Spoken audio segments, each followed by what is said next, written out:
안녕하세요. 반갑습니다. 주갈성교회 유형옥 목사입니다. 지난 한 주간 잘 지내셨어요? 오늘 4월 마지막 주일 아침입니다. 벌써 4월이 다 지나가고 다음 주면 벌써 5월이 됩니다. 여러분, 5월이면 정말로 푸르름의 계절입니다.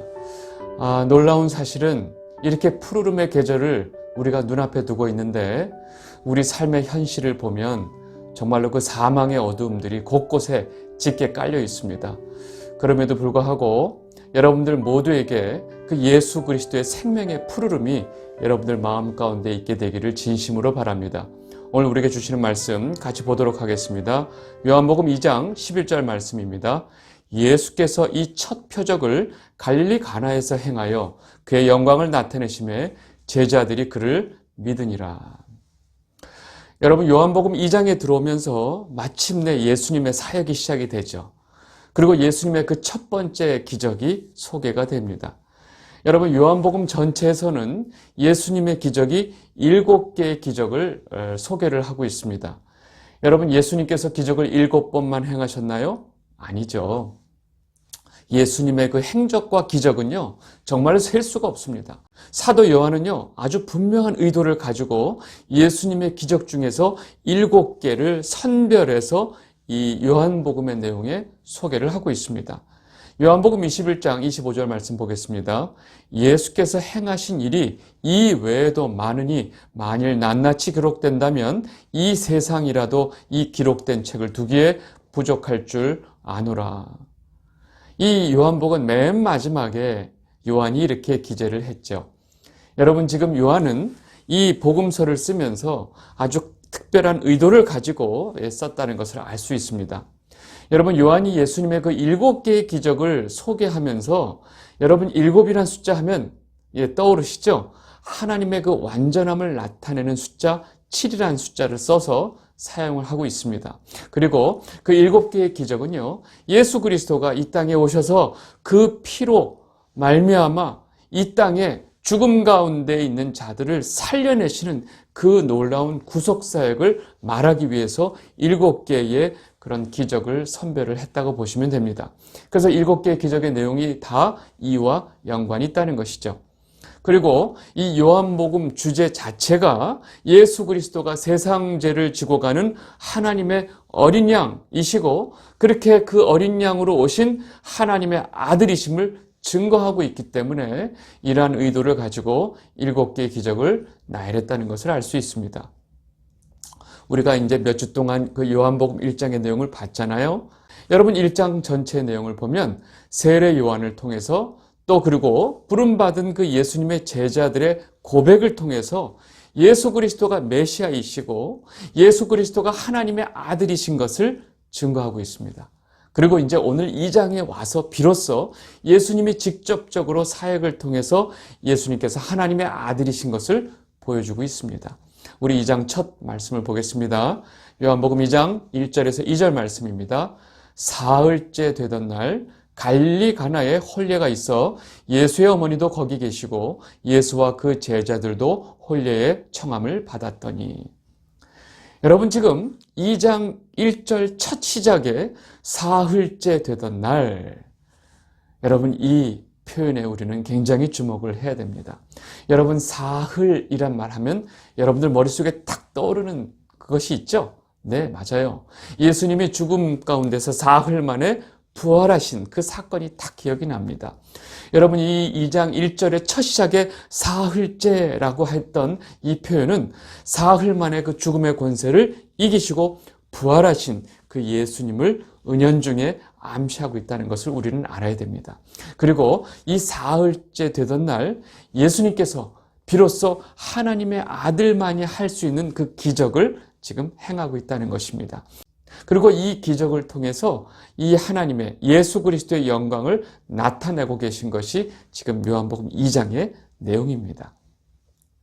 그리고 아주 중요한 게 있습니다. 여러분, 지금 이 사흘째라는 것을 앞에 1장의 내용과 연관해서 봐야 됩니다. 여러분, 굉장히 중요한 사실이 있는데 요한은요, 앞에 지금 요한복음 1장과 2장의 내용을 그 창세기의 그 창조의 사건 있죠? 첫째 날 무엇을 만들고, 둘째 날 무엇을 창조하시고, 셋째 날 이렇게 창조의 사건을 그대로 요한복음 1장과 2장의 내용을 틀로 삼고 있다는 사실입니다. 여러분 잘 보세요. 요한복음 1장 1절은 뭘로 시작하죠? 태초에로 시작합니다. 태초에로 시작해서 그것이 첫째 날의 이야기를 이루고 있다가 요한복음 1장 29절에 보시면 이튿날 나오죠. 그러면 이튿날 이후에 나오는 내용은 둘째 날의 이야기입니다. 창조 둘째 날의 이야기와 연관이 있다는 얘기죠. 그리고 1장 35절에 보시면 또 이튿날로 시작합니다.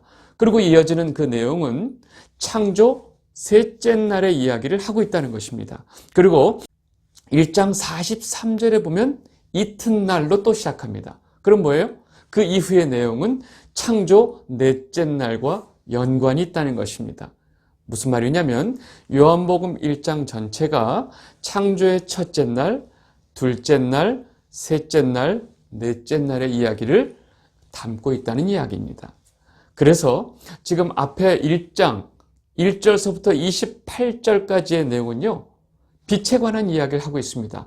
여러분 창조 첫 번째 날에 빛이 있으라 하매 빛이 있었고, 첫째 날 하나님께서 빛을 창조하셨죠. 그래서 요한복음 첫째 날의 내용은 빛으로 오신 예수님의 이야기를 하고 있고, 둘째 날은 창조 둘째 날 무엇이 있었죠? 궁창을 만드시고 물을 궁창 위의 물과 궁창 아래의 물로 나뉘었던 거 기억나시죠? 그래서 둘째 날 무슨 사건이 있느냐? 바로 세례에 대한 이야기가 나오고 있습니다. 여러분이 물이 나뉘는 것과 세례가 어떻게 연관되는지는 제가 여러 번 설명을 해드렸죠. 그리고 이제 셋째 날 보면 땅과 물을 분리해내고 계십니다. 그렇죠? 그래서 셋째 날, 넷째 날의 이야기는요, 제자들을 세상으로부터 분리해내는 모습을 설명을 하고 있다는 것입니다. 여기까지 되셨죠? 그렇다면 자, 이제 1장 1절서부터 마지막 절까지가 첫째 날, 둘째 날, 셋째 날, 넷째 날의 이야기를 하고 있다면 지금 2장 1절에 처음에 뭘로 시작해요? 사흘째 되던 날. 그러면 지금 2장 1절의 첫 번째 내용은 지금 창조의 날로 따지면 몇 번째 날이에요? 7째 날이죠. 여러분 창조의 7째 날이 뭐죠? 안식일입니다. 안식일. 그래서 지금 요한복음 그 2장 1절서부터 시작되는 내용, 즉 가나 혼인잔치의 내용은요, 결국 안식일을 설명하고 있다는 거예요. 이 창조의 7째 날 안식일과 연관이 있다는 얘기입니다. 이해하셨죠? 이게 굉장히 중요하니까 꼭 이해하셔야 돼요. 여러분 안식일은 우리가 잘 이해해야 됩니다. 제가 안식일에 대해서 여러 성경 가이드에서 설명했든지 또 우리 설교에서 설명했든지 기억이 안 나지만 여러분 안식일에 대해서 제가 여러 번 설명을 해드렸던 것 같아요. 안식일은 하나님께서 6일 동안 창조하시고 힘들다, 좀 쉬어야 되겠다, 야 안식일, 이게 아니고 7일째 안식일이라는 것은 6일 동안 하나님께서 창조하신 그 창조의 사역이 완전함을 나타낸다고 제가 여러 번 말씀을 드렸습니다. 여러분 하나님의 6일간의 창조는요 완전합니다. 그 완전한 완성을 7일째 안식일이 담고 있다는 것입니다. 문제는 선악과 사건으로 인해서 이 안식일이 깨졌어요. 즉 하나님의 창조의 완전함이 깨졌다는 겁니다. 안식일이 깨져버렸어요. 그래서 죄로 인해서 깨진 이 안식일을 다시 회복시키시고 완전하게 만드시는 것이 누구일까요? 예수 그리스도이십니다. 여러분 예수 그리스도가 이 땅에 오셔서 그 죄의 문제를 해결하시고 그 깨진 안식일을 다시 회복하신다는 것입니다. 그래서 예수님께서 뭐라 그래요? 내가 안식일의 주인이다 라고 지금 말씀하고 있는 것입니다. 그리고 지금 요한복음 2장 1절에 나오는 이 내용은 안식일을 설명하기 위한 내용이라고 그랬죠. 그래서 안식일을 설명하고 있는 이 가나 혼인잔치의 이야기 속에서 예수님께서 물을 포도주로 만들고 있는 것입니다. 여러분 포도주와 연관되어 있는 게 무엇이죠? 맞아요. 예수님의 피를 이야기하고 있습니다. 그래서 요한복음의 첫 번째 예수님의 이 기적 기사인 가나 혼인잔치에 물이 포도주로 바뀌는 기적은 안식일을 완전하게 하시는 예수님의 그 피를 설명하고 있다는 이야기입니다. 여러분 그리고 이 안식일에 그 완성은 언제 이루어지느냐? 이 하나님의 이 새 창조가 이루어지는 때인데, 그것은 예수님께서 이 땅에 다시 재림하시고 새 하늘과 새 땅이 오고 새 예루살렘이 내려오고 이 땅의 신부인 교회와 신랑이신 예수 그리스도가 어떻게 해요? 혼인잔치하죠. 혼인잔치로 비로소 그 안식일이 완성이 된다는 것입니다. 요한계시록 19장 7절에서 9절 말씀입니다. 우리가 즐거워하고 크게 기뻐하며 그에게 영광을 돌리세. 어린 양의 혼인 계약이 이르렀고 그의 아내가 자신을 준비하였으므로 그에게 빛나고 깨끗한 세마포 옷을 입도록 허락하셨으니 이 세마포 옷은 성도들의 옳은 행실이로다 하더라. 천사가 내게 말하기를 기록하라. 어린 양의 혼인잔치에 청함을 받은 자들은 복이 있도다 하고 또 내게 말하되 이것은 하나님의 참되신 말씀이라 하기로. 여러분, 이 혼인잔치가 바로 하나님의 그 새 창조의 완성이 되는 것이고 안식일의 완전한 회복이 되는 것입니다. 그래서 지금 요한복음 2장에서 사흘째, 즉 창조일로 말하면 7일째에 해당되는 그 안식일을 지금 완전한 회복을 나타내는 혼인잔치를 지금 설명을 하고 있는 것입니다. 그래서 2장에 지금 혼인잔치가 나오고 있다는 얘기죠. 여러분, 여기까지 제가 설명해 드린 거 이해하셨죠? 그래서 요한복음의 1장서부터 2장 앞부분이 즉 창세기의 첫째 날, 둘째 날, 셋째 날, 넷째 날, 그리고 사흘째, 일곱째 날의 이야기를 하고 있다라고 보시면 됩니다. 여러분, 여기까지를 잘 이해하시고 가나 혼인잔치의 이야기를 보시면 이 가나 혼인잔치가 무슨 메시지를 가지고 있는지 정확하게 알 수 있습니다. 우리 본문 말씀 다시 한번 보겠습니다. 요한복음 2장 1절에서 2절 말씀입니다. 사흘째 되던 날 갈릴리 가나에 혼례가 있어 예수의 어머니도 거기 계시고 예수와 그 제자들도 혼례의 청함을 받았더니. 여러분, 지금 상황을 보면 예수님과 제자들도 혼인의 청함을 받았더니, 여러분, 청함을 받는 것은 손님이죠. 손님이에요. 네. 그런데 예수님의 어머니는 청함을 받았단 말이 없고 거기 그냥 계셨대요. 자, 제가 왜 이 얘기를 하냐면 지금 이제 이 상황에서 이 지금 혼인잔치집에서 포도주가 떨어졌어요. 근데 이 문제를 제일 먼저 해결하려고 하는 사람이 누구냐? 바로 예수님의 어머니라는 사실입니다. 요한복음 2장 3절에서 5절 말씀입니다. 포도주가 떨어진지라. 예수의 어머니가 예수에게 이르되 저들에게 포도주가 없다 하니 예수께서 이르시되 여자여 나와 무슨 상관이 있나이까? 내 때가 아직 이르지 아니하였나이다. 그의 어머니가 하인들에게 이르되 너에게 무슨 말씀을 하시든지 그대로 하라 하니라. 여러분, 지금 이 말씀이 이해가 되세요? 우리는 너무나 쉽게 예수님의 어머니도 이 혼인잔치에 초청을 받은 손님이고 예수님과 예수님의 제자들도 이 혼인잔치에 초청을 받은 그냥 손님으로 이해하면 이 이야기가 안 풀린다는 거예요. 여러분, 지금 이 이야기는요, 실제로 어떤 잔치가 벌어지고 있는 상황을 그 얘기를 하려고 하는 게 아니에요. 그냥 혼인잔치라고 하는 어떤 가정적인 환경 속에서 예수님의 어머니의 이야기와 예수님의 대답과 예수님의 이런 기적 사건을 통해서 전해지고 있는 메시지가 있다는 것입니다. 잘 보세요. 여러분, 지금 손님으로 온 이 예수님의 어머니가 잔치집에 포도주가 떨어진 것을 왜 신경 쓰냐고요. 혼주도 아닌데. 그러니까 지금 이 문제를 적극적으로 해결하고 있는 이 예수님의 어머니가 지금 마치 주인공처럼 등장하고 있고 이 문제를 누구한테 지금 이야기하고 있죠? 예수님한테 이 문제를 해결해 달라고 말을 하고 있는 상황이에요. 여러분, 이 상황 자체가 일반적으로 좀 생각하면 이해가 안 된다는 것입니다. 그런데 여러분, 이 혼인잔치는 여러분, 혼인잔치의 제일 주인공이 신랑과 신부 아니에요? 근데 지금 신랑과 신부 얘기가 없단 얘기예요. 성경이 지금 거기에 대해서 전혀 언급하고 있지 않아요. 그래서 지금 예수님과 예수님의 이 대화를 우리가 어떻게 이해해야 되냐면 우리가 좀 다른 각도에서 이해를 해야 돼요. 여러분, 지금 예수님의 어머니는요, 지금 갑자기 잔치집에서 포도주가 떨어진 이 문제를 예수님한테 와서 이야기를 합니다. 여러분, 원래 혼인잔치에서 포도주를 손님들에게 공급하는 이 문제를 책임지는 사람은 신랑이었어요. 여러분, 이 사실을 가지고 지금 예수님의 어머니와 예수님의 대화를 우리가 어떻게 이해하느냐? 잘 보세요.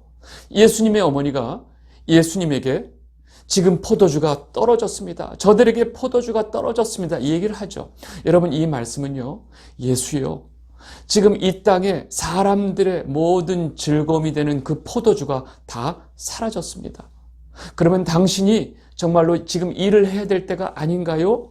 라고 지금 예수님께 그 말을 하고 있는 거죠.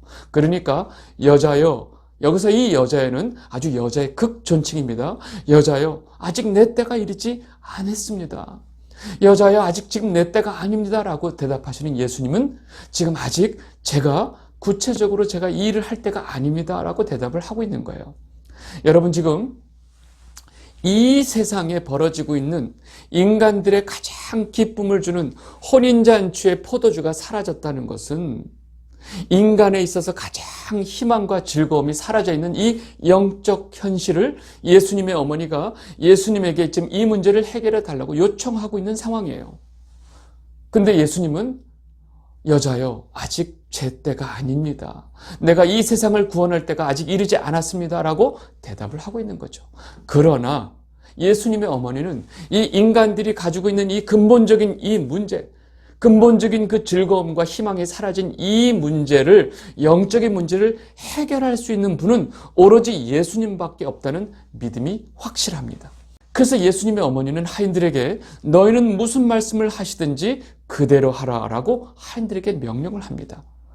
여러분, 예수님의 어머니가 왜 이런 말씀을 하셨을까요?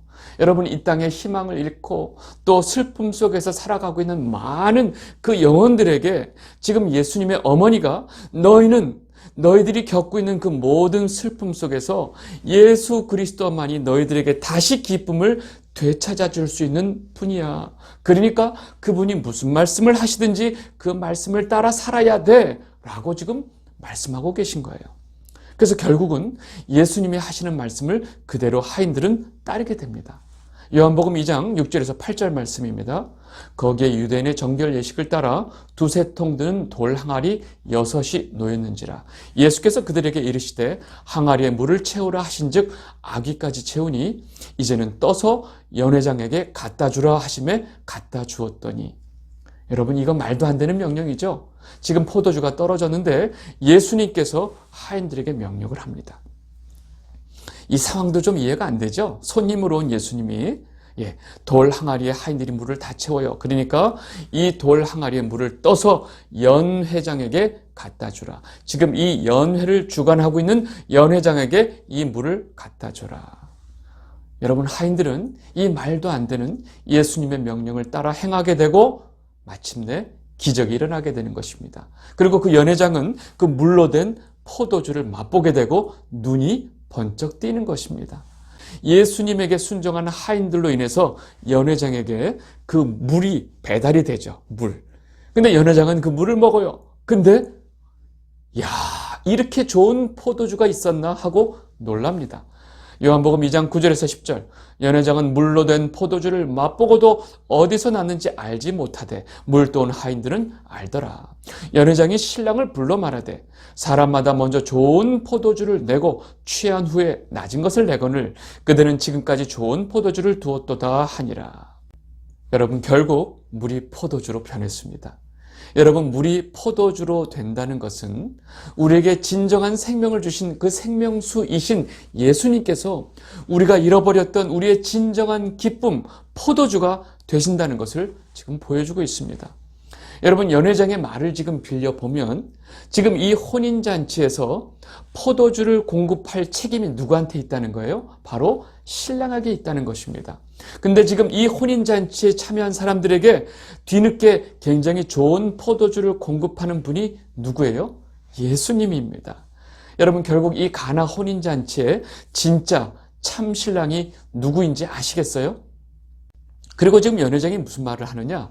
대부분의 사람들은 처음에 좋은 포도주를 주고 사람들이 지금 그 포도주를 먹고 어느 정도 취하면 나중에 지금 별로 안 좋은 포도주를 내놓는 것이 상례인데 어떻게 당신은 지금 더 좋은 포도주를 내놓고 있습니까? 라고 좀 말을 하죠.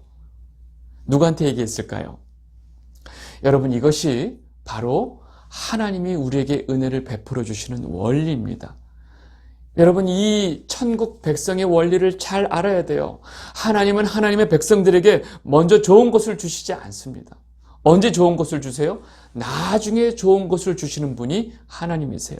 성도에게 먼저 주어진 이 땅의 삶은 그리 좋은 게 아니에요. 그런데 나중에 하나님께서 우리에게 우리가 상상할 수도 없는 엄청난 좋은 천국의 삶을 우리에게 주신다는 사실입니다. 여러분, 이 원리는요, 창조 때 이미 우리에게 알려주셨어요. 보세요. 창조하실 때 그 창세기 말씀을 보면 항상 하루가 끝날 때를 뭐로 표현하냐면 저녁이 되고 아침이 되니 라고 설명을 합니다. 창세기 1장 5절 보겠습니다. 하나님이 빛을 낮이라 부르시고 어둠을 밤이라 부르시니라. 저녁이 되고 아침이 되니 이는 첫째 날이니라.